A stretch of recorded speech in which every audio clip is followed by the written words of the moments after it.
Lecture 2, TA 101, Think and Analyze. You know, I always try to extract some sense from nonsense. So, you know what this word is. You guys are students, so you would be familiar with this word, cheating. And I am a teacher, so I am familiar with this word, teaching. Now, what is common between these two words, cheating and teaching? You know, if you rearrange the alphabets over here, you would essentially get this. Do you know what this is called? So, these two are anagrams of each other. You know, so if you are on the other side of the table, you would probably be indulging in this, while if you are on this side of the table, like me, I would be indulging in this. And my job is to have you guys not do this.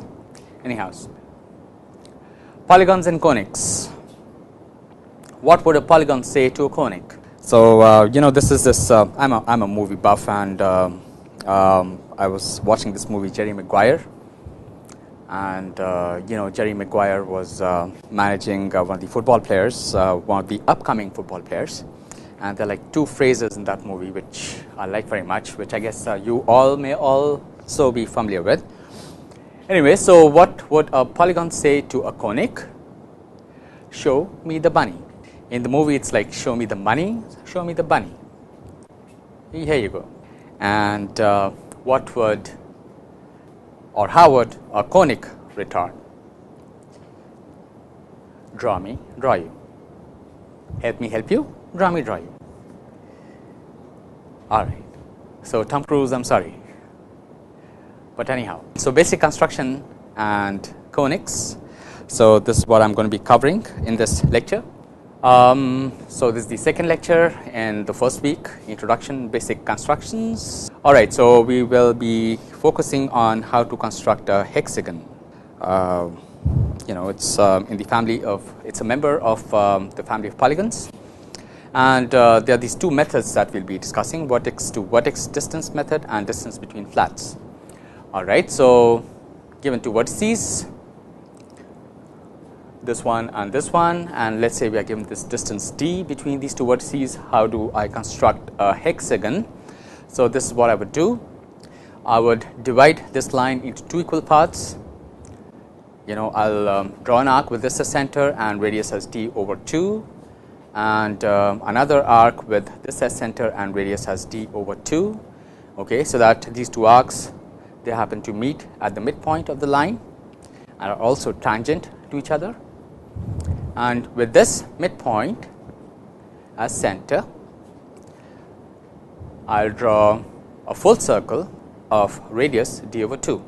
Essentially, this circle is going to be traversing through the endpoints of the edge. Okay, so focus on this intersection point, this one, and this one. So, and these two in addition. Okay, so 6 points, they'll essentially form the vertices of the hexagon. All right, so if you look at this circle and the hexagon, so this circle happens to be the circumscribing circle of the hexagon. Second method, distance between flats. So, this is the first flat over here, this is the second flat over here. You know, this distance d is given to us. How do we draw a hexagon? I'll mark the midpoint of this line segment, draw a circle of radius d over 2 with this midpoint as center. I'll draw a horizontal line, and then I'll draw a line which is tangent to the circle, and this line is such that it's making an angle of 60 degrees with the horizontal. I'll draw another line which is parallel to this line and tangent to this circle. Okay, and then I'll draw a horizontal line tangent to the circle at the top. I'll extend this horizontal line below, again tangent to the circle at the bottom. And then I'll draw this line which is at 120 degrees to the horizontal and a line parallel to this line. All right. So, this point over here, this point, this point, this point, this point and the sixth point here, they essentially form the vertices of a hexagon. So, you can actually join these vertices and eventually construct a hexagon. So, the way this construction is done, the circle happens to be the inscribing circle inscribed within the hexagon. Vertex to vertex distance, distance between flats. In this case, the parent circle or the main circle happens to be the circumscribing circle. In this case, the parent and the main circle happens to be the inscribing circle to the hexagon. All right. Now, this is something very interesting. How do you draw a pentagon? So, given a line segment whose endpoints are at distance d. Okay, so, the endpoints are marked as A and C. So, with the midpoint of AC line segment as center, we draw a circle with radius d over 2. Okay. And then what we do is we bisect this line segment BC. Okay. We draw a vertical passing through B, intersecting the circle at D. So, once we bisect this line segment BC, we will get a point over here. Let us mark it E. Now, notice that we are going to be working with distance DE. Let us say this is of magnitude R. Now, with this distance and with ES center, we are going to be drawing an arc which is going to be cutting the line segment AC at F. Now, this length over here, let us say this is capital R. With this radius capital R and with let us say point D as center, we will cut the main circle at this arc or at this point. Okay. So, this length over here from here to here is capital R. Okay. Now, with this as center and the same radius, we will cut the main circle again at this point and we will continue doing so until we get 5 points on the circumference 1, 2, 3, 4 and 5. These 5 points will constitute or will be the vertices of the pentagon we are seeking. Now, think and analyze. How is it that you think that this is a pentagon? Is it difficult for you to appreciate or perhaps not? Let us try to prove that this is really a pentagon. Let me grab a piece of chalk and let me focus on this region over here.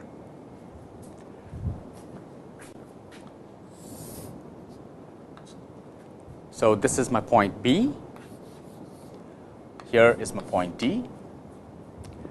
DB is half of the diameter of the circle. So, it is D over 2.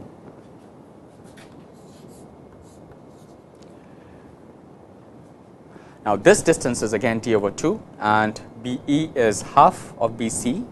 So, BE would be D over 4.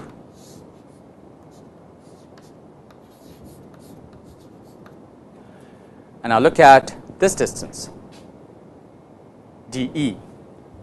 Let us first try to figure what this distance is.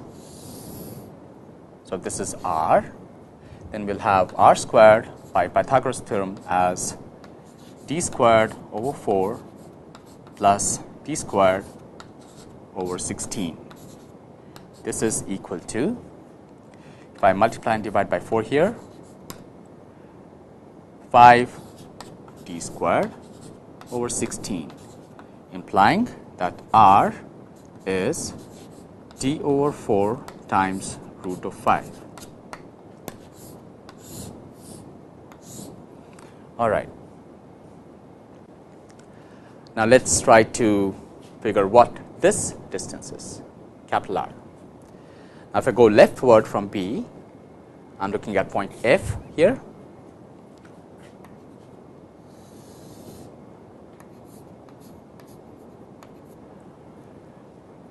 Okay. Now, by construction, so with this point E as center, what I had done was I had cut the diameter AC with the arc of radius r. So, this distance here would also be r, okay, and therefore, if B will be r minus BE, which is d over 4. So, if B is r minus d over 4, and so this capital R here df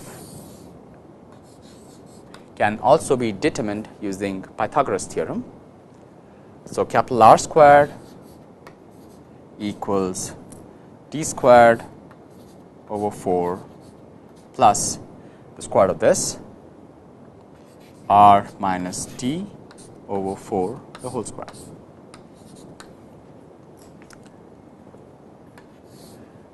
Now, let us retain this thing in the squared form, because we will be needing that. Now, focus on the triangle. Well, let us call this point M, MBD. Okay. Now, this distance MD is the same as capital R. This distance is d over 2, the radius of the circle, and this distance is again d over 2, the radius of the circle.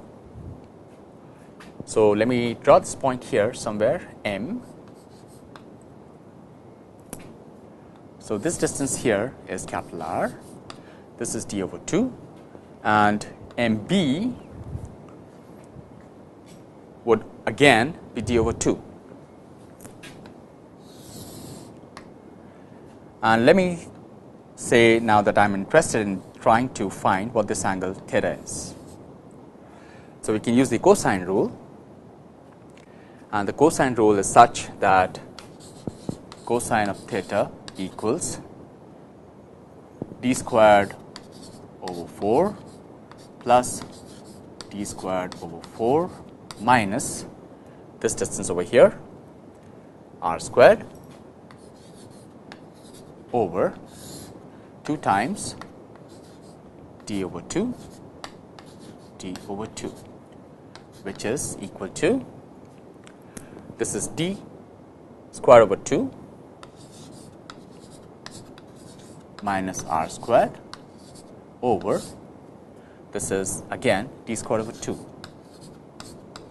which is 1 minus 2 r squared over d squared. I hope I am doing this right. I can substitute this value over here. So, cosine of theta,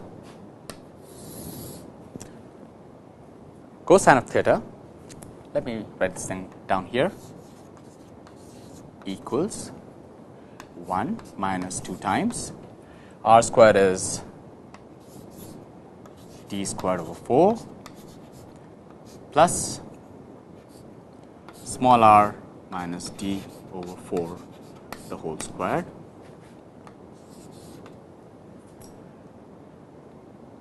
over d squared.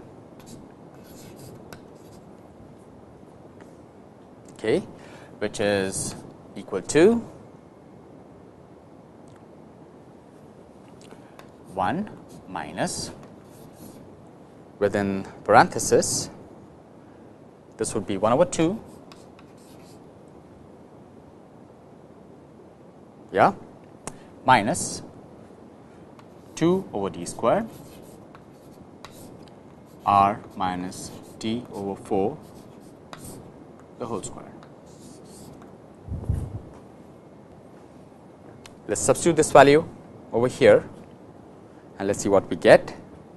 This is equal to, well, half plus 2 over d squared and this is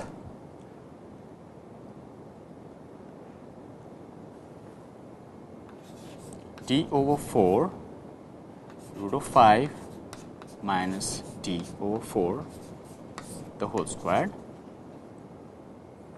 right? Okay. And so this would be equal to half plus 2. So this d would come out and get cancelled with d squared here.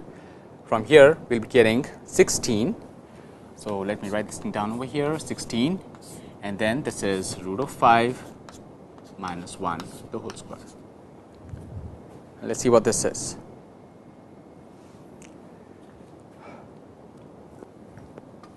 Well, let me erase this and take this thing up over there. So this is half plus 1 over 8 and this is 5 plus 1, 6 minus 2 root of 5.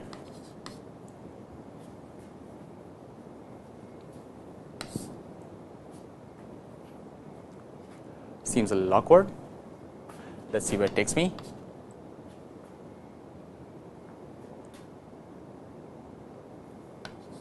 Half plus 3 over 4 minus root of 5 by 4. Okay. This is equal to, if I multiply and divide by 2, I've got 5 over 4 minus of root 5 by 4. So I just realized that I made a mistake here. I make a lot of mistakes.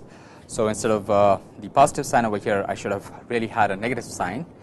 So I'll go back and correct my mistakes.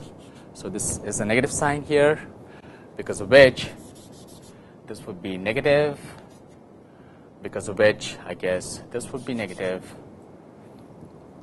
and this would be positive, and so this actually would be equal to, 2 minus 3 over 4 plus under root of 5 over 4, which is root of 5 minus 1 over 4. And if you go back and try to figure what cosine of 72 degrees is, then you would see that this is nothing but this value here. So in a sense, through geometric construction, what we do is we essentially divide the circle into 5 equal parts in such a way, ensuring that this angle here, theta, is equal to 70 degrees, this angle. So once we ensure this, it becomes a little easier for us to construct a pentagon, again through geometry. So this was an algebra, this was the algebra just to support the construction of pentagon, but you would have realized that we did not actually need this algebra in construction of the pentagon. Anyway, so let's move forward. So these 5 vertices, they'll essentially be a part of this pentagon. How would you construct an octagon? All right. So let's say you have a square of equal dimension sides. All right. Draw 2 diagonals. Indicate these vertices. From this as center and this length as the radius, draw an arc. Okay. Do the same with this as center and the same radius. Again, the same radius with this as center, and finally with this as radius, with this as center and the same radius. So draw these bunch of arcs, and wherever these arcs are going to be intersecting the edges. So here, here, here, here, here, here, here and here, you will essentially have 8 vertices. Join them and you will be getting an octagon. It's a pretty simple construction. I think can analyze through algebra or otherwise if this is really an octagon or not. Okay, how about a regular septagon or any other regular polygon for that matter, given a side, So let's say you have given a side, you have been given a side, all right. So you have this point over here, this distance is known. So draw a semicircle and divide this semicircle into, so since we are focusing on septagon, so divide this semicircle into, let's say 1, 2, 3, 4, 5, 6 and 7 equal parts, and name them in such a way that you let go of this first point on the left. So start naming them as 2, 3, 4, 5, 6 and 7, right, and then draw. Oh, well, this happens to be the center of this semicircle over here. Name that center as A, and one of the ends of the semicircle is B. Now draw radial lines in such a way that they happen to be connecting this point A here and all these points on the semicircle. So once you are done with that, take this as your distance, your reference distance, mark that on your compass with point 7 as center, mark an arc on this edge with this point as center, with the same radius mark a point on this line segment, with this as center, same radius, mark a point over here and keep going forth, okay, until you mark a point over here. Okay, and then once you have gotten all these points, vertex 1, 2, 3, 4, 5, 6 and 7. So these are the 7 vertices that will essentially constitute your septagon. So this is a generic method that allows you to draw any regular polygon. Construction of an ellipse by means of concentric circles. So you got this larger circle, you got this smaller circle, they happen to be concentric, same center. Divide both circles into equal number of parts. So I believe I would have divided the outer circle as or into 1, 2, 3, 4, 5, 6, 7, 8, 9, 10, 11, 12, 13, 14, 15, 16 equal number of parts, and likewise the inner circle also into 16 equal parts. Now this is what the trick is. From one of these points draw horizontal, from one of these points corresponding points draw vertical, or vice versa. Let's see. So I draw horizontal from the inner circle and vertical from the outer circle, okay, corresponding points. Over here horizontal, vertical, horizontal, vertical, okay, horizontal, vertical, horizontal from the inner, vertical from the outer, horizontal, vertical, horizontal, vertical, horizontal, okay. And these points, they essentially will be lying on an ellipse. All right. I could do the other way around. For example, instead of drawing the horizontal from the inner circle, I would be drawing the horizontal from the outer circle. Well, this is the construction of the ellipse for the first case. As I said, I will be drawing the horizontal from the outer circle and vertical from the inner circle this time. All right. So horizontal, vertical, vertical, horizontal, vertical, vertical, horizontal, vertical, horizontal, vertical, horizontal, and thus I will essentially be getting these points, and they will happen to lie on an ellipse, which essentially will be oriented 90 degrees. So these are the points on the ellipse, and I will join these points and get another ellipse. Now the question, think and analyze for you is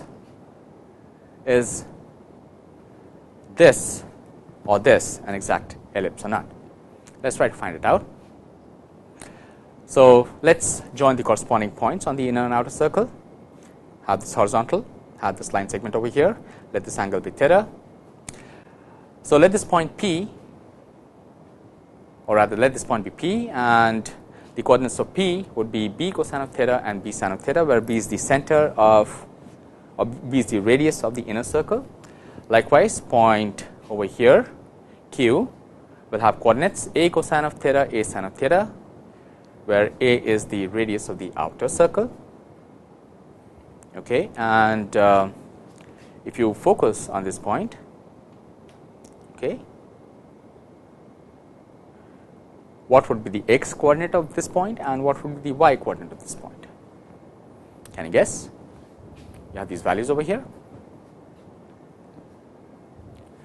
So, the x coordinate of this point essentially will be the x coordinate of Q, and the y coordinate of this point would be the y coordinate or the ordinate of P.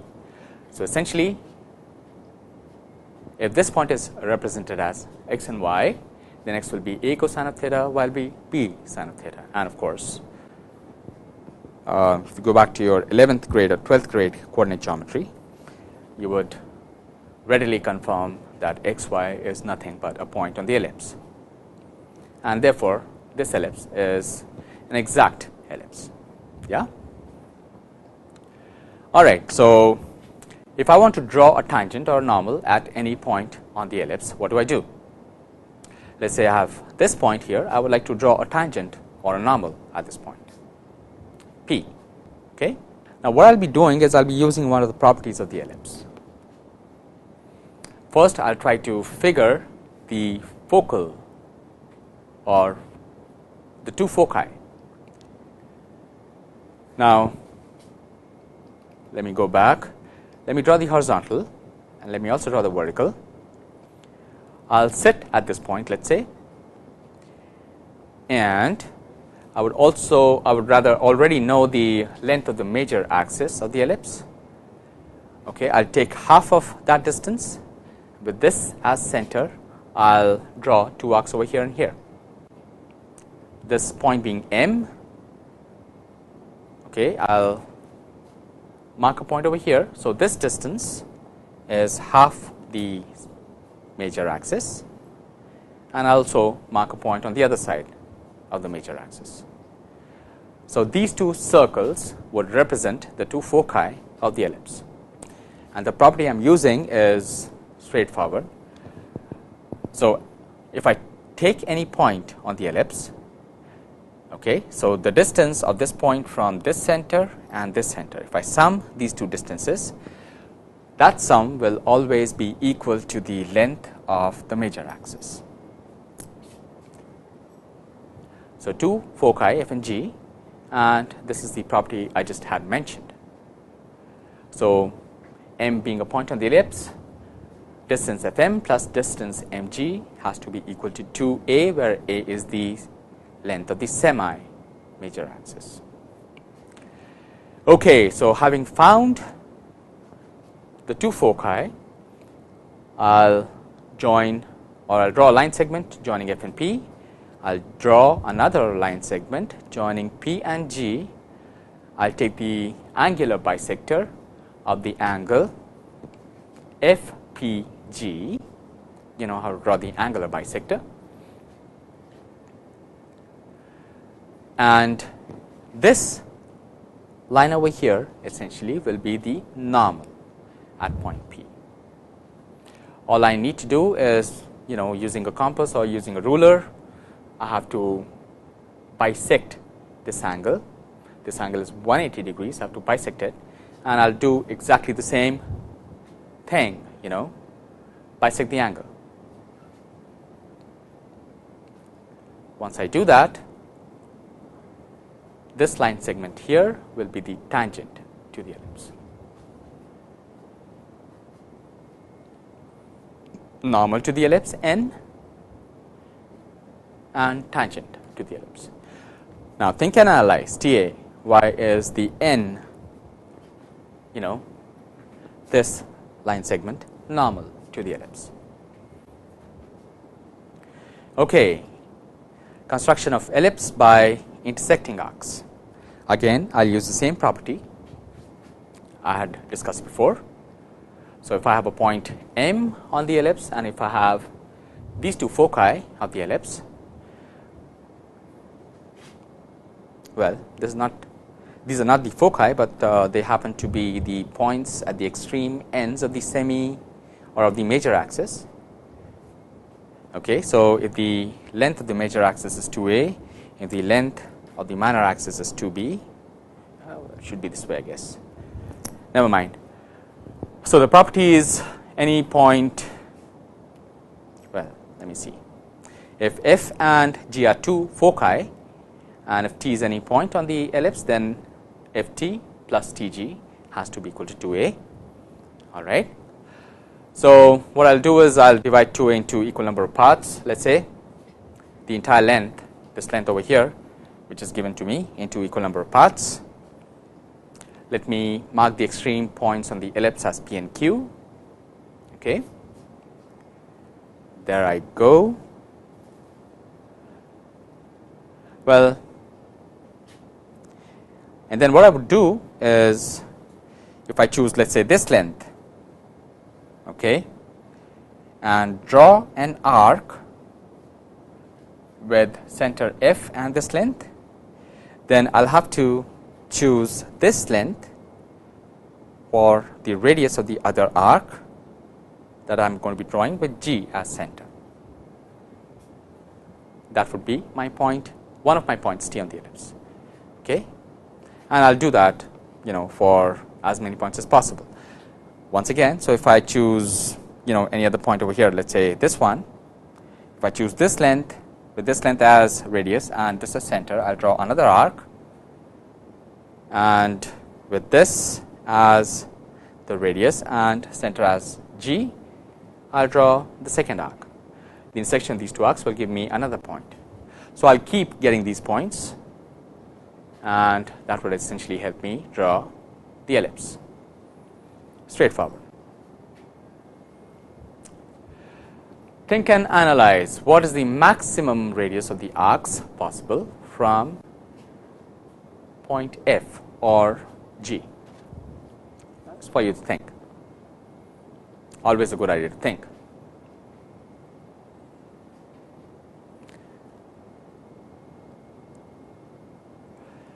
Okay. Let us do a little bit of algebra.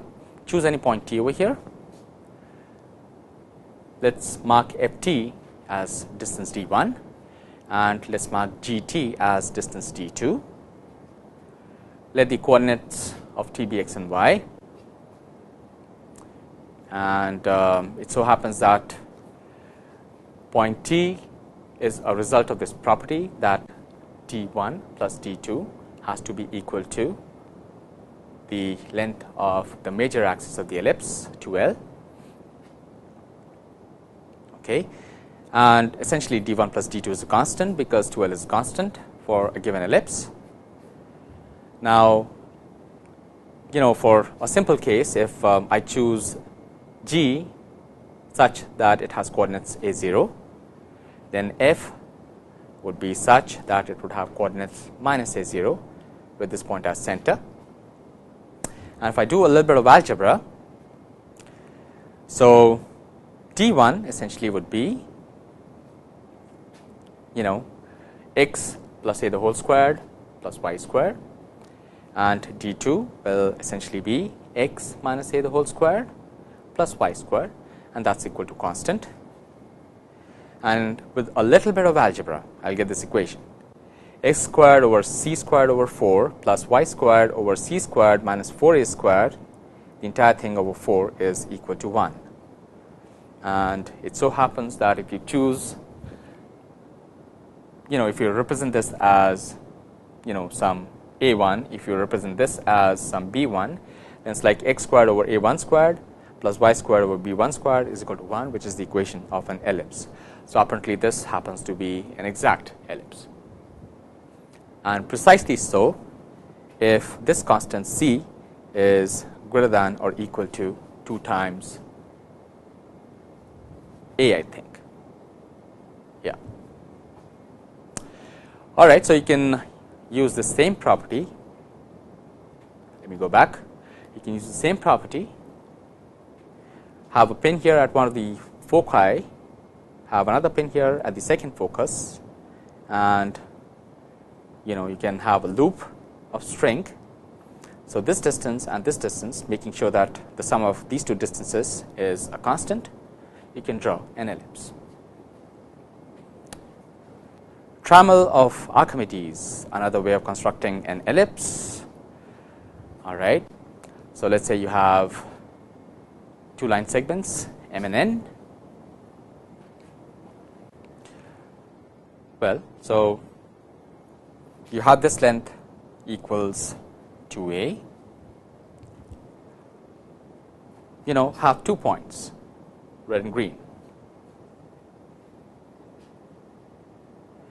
Okay, and have this entire ruler placed on the vertical with the same 2 points, red and green. And start moving this ruler in such a way that the green is always on the horizontal and the red is always on the vertical.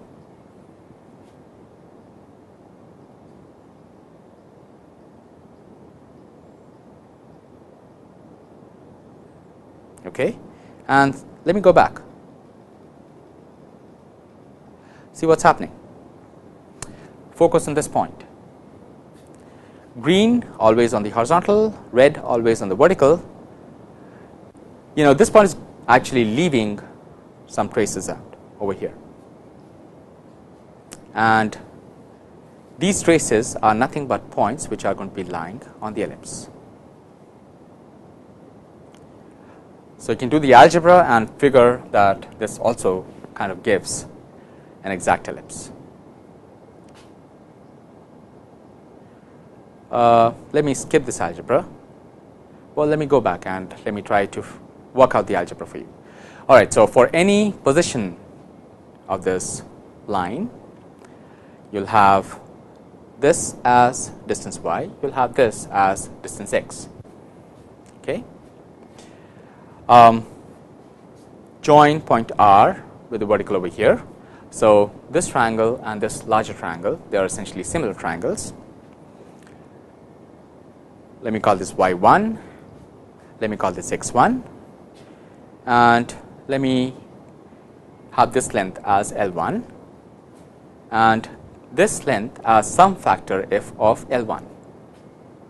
Because the triangles are similar, it should be possible for you to work out the ratio. X1 over x is the same as 1 over 1 plus f, y1 over y is the same as f, and x squared plus y squared is equal to L1 squared.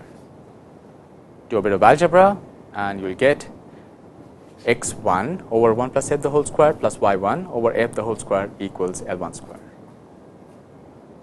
Precise ellipse. I make a lot of mistakes, so don't trust me. Work this algebra out by yourself. You'll realize that I may have made a mistake. Construction of ellipse, the parallelogram method. Given a parallelogram, how do you construct an ellipse? How do you construct an ellipse? Well, divide this parallelogram into a bunch of parts at the top. I guess 8 parts here, like so. And also, well, but before that, mark these points. 1, 2, 3, 4, 5, 6, 7, and 8. Okay, and also divide this side of the parallelogram into those many equal number of parts.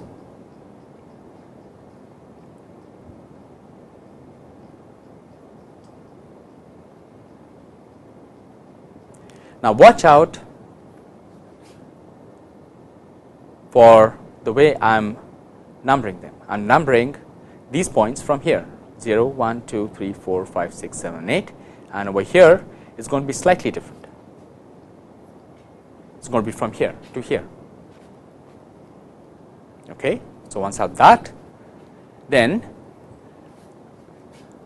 I'll have one reference point over here and the other reference point over there. And watch out for the line segments I am constructing.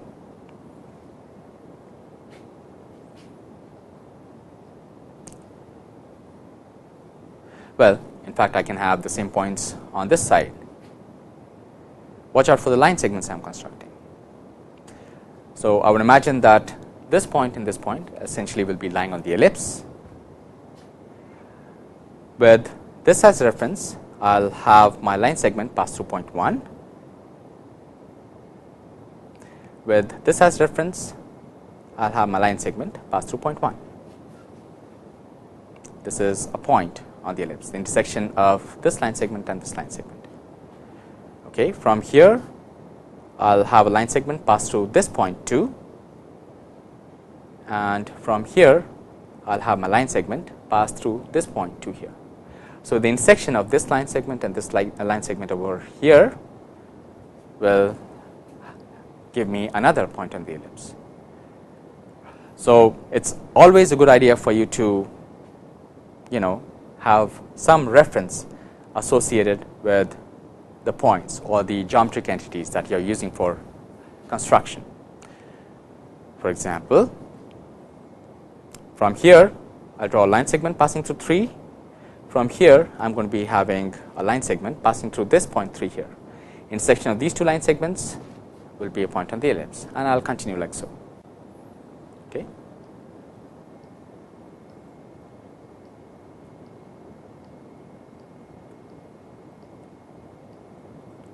All right. I can do the same thing on this side of the parallelogram. Won't say a word, just follow the construction.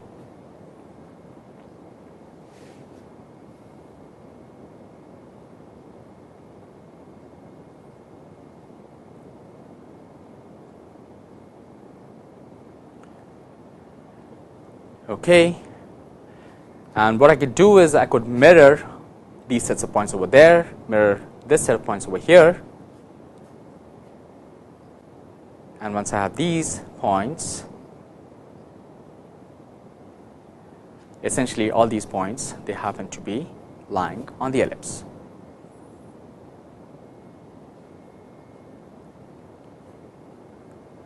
All right. Okay. Now you try to figure if this is an exact or an approximate ellipse. Also, is it possible for you to identify the conjugate diameters? Try to figure it out. Construction of ellipse, another method by means of conjugate diameters. So, given two conjugate diameters, let me name them as AB and CD. They intersect at point O. AB and CD are conjugate diameters. Let us say O is the center of the ellipse. Now, with O as the center and AB as the diameter, I am going to be drawing this outer circle in red. And let me draw OQ such that OQ is perpendicular to AB. Let me join point D and Q. Let me divide this outer circle into, say, equal number of parts. Let me also join point C with the end point over here.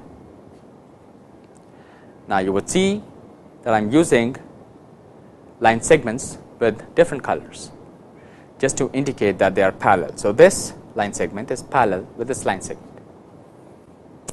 Now, watch out what I am going to be doing with these points. Be careful.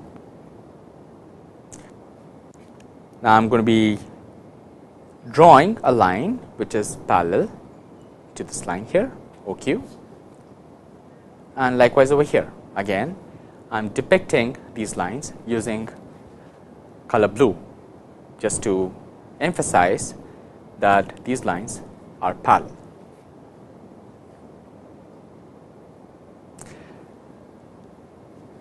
Now, from here I am going to be drawing a line parallel to CD, and with one of the points over here I am going to be drawing a line segment parallel to DQ. And likewise from here as well, I am going to be I am going to be drawing a line segment, I am not lying, I am going to be drawing a line segment parallel to DQ from here. So, of course, this point and this point theoretically will be a part of the ellipse. Likewise, I will draw a line segment parallel to CD such that it passes through the intersection between this blue line and the line AB. From here, I will draw a line parallel to OD. From here, I will draw a line parallel to again OD, and of course, this red line over here, they would be intersecting with the purple line. So, these 2 points again will be belonging to the ellipse that I am seeking. Okay, so, once again, point here, here, intersection between the purples and the reds will essentially give me points on the ellipse, intersection between the purples and reds.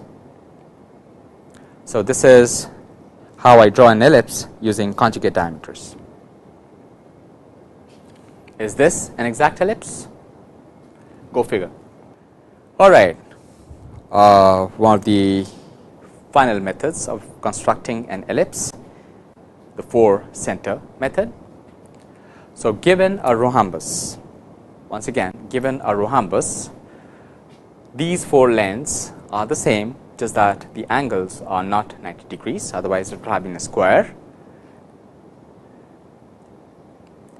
Identify the centers of each of the line segments.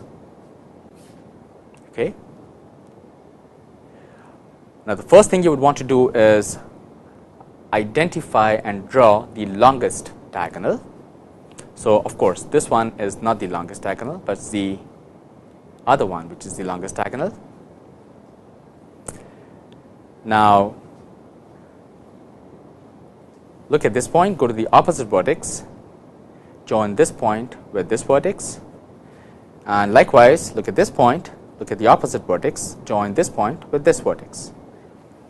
So, you will essentially have this as one of the centers, this as one of the centers, and 2 more centers. So, let me call this center as C1, with C1 as center and this as radius, draw an arc. So, of course, this arc is going to be having these 2 points lying on it, with this point as center and this as radius, draw another arc that will be having these 2 midpoints of the respective edges of the rhombus on it. The 3rd center, or rather the 4th center, would be here, the 3rd center would be here. Okay. So, with this as center, this as radius, draw the 3rd arc, and with C3 as center and this as radius, draw the 4th arc. Looks like an ellipse, but is this an exact ellipse? I will give you a clue. Well, if you think about this, this is actually an arc. Think about this, this also is an arc, rather, or likewise, these 2 are also arcs. So, of course, I mean, this cannot be an exact ellipse, it has to be approximate. Again, so to be able to construct an ellipse using the 4-center method, step 1, identify the longest diagonal. Okay. But before that, make sure you locate the midpoints of the 4 sides of the rhombus.